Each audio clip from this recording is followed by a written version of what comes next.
اعوذ باللہ من الشیطان الرجیم بسم اللہ الرحمن الرحیم والذین یکنزون الذهب والفضة ولا ينفقونها في سبیل اللہ فبشرهم بعذاب علیم۔ صدق اللہ العظیم۔ اللہ تعالیٰ قرآن کریم میں ارشاد فرماتے ہیں، وہ لوگ جو سونا اور چاندی کو سنبھال سنبھال کے جمع کر کے رکھتے ہیں اور اس کو اللہ کے راستے میں خرچ نہیں کرتے، ان کو دردناک عذاب کی خوشخبری سنا دیجئے۔ اور آگے قرآن کریم میں ارشاد فرمایا، یوم یحمى علیہا فی نار جہنم، یہی سب کچھ جو سونا چاندی جمع کر کر کے رکھ رہے ہیں، اس کو قیامت کے دن جہنم کے آگ میں تپایا جائے گا، اور پھر اس کے ذریعہ سے ان کے چہروں، ان کی پیٹھوں اور ان کے پہلوؤں کو داغا جائے گا،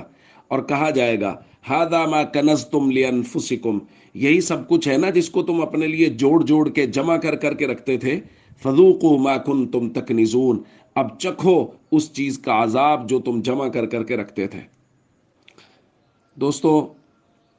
وہ لوگ جو سونا اور چاندی، مال و دولت کو جمع کر کر کے رکھتے ہیں اور اس میں سے ولا ينفقونها فی سبیل اللہ سے مراد ہے صدقات واجبہ، یعنی زکوٰۃ ادا نہیں کرتے، ان کی سزا قرآن کریم میں یہ ذکر کی گئی ہے اور اس کی ایک جھلک یہاں دکھائی گئی ہے۔ حدیث پاک میں بھی اسی کی طرف اشارہ اور اس کی سزا ذکر کی گئی ہے۔ نبی کریم صلی اللہ علیہ وسلم نے ارشاد فرمایا، مسلم شریف کی روایت ہے،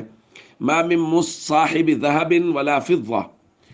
کوئی بھی سونا چاندی والا جس کے پاس سونا ہے یا چاندی ہے، مال و دولت ہے، لیکن لا یؤدی منہا حقہا، وہ اس سے اس کا حق ادا نہیں کرتا،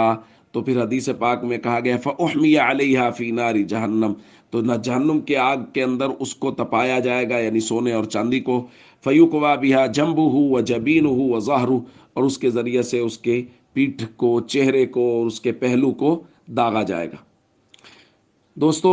زکوٰۃ نہ دینا ایک بہت بڑا گناہ ہے، اور زکوٰۃ دینا بہت بڑا کار ثواب ہے۔ قرآن کریم میں جہاں نماز کا ذکر کیا گیا، اکثر جگہوں پہ وہاں نماز کے ساتھ زکوٰۃ کا ذکر کیا، اقیموا الصلاۃ آتوا الزکاۃ۔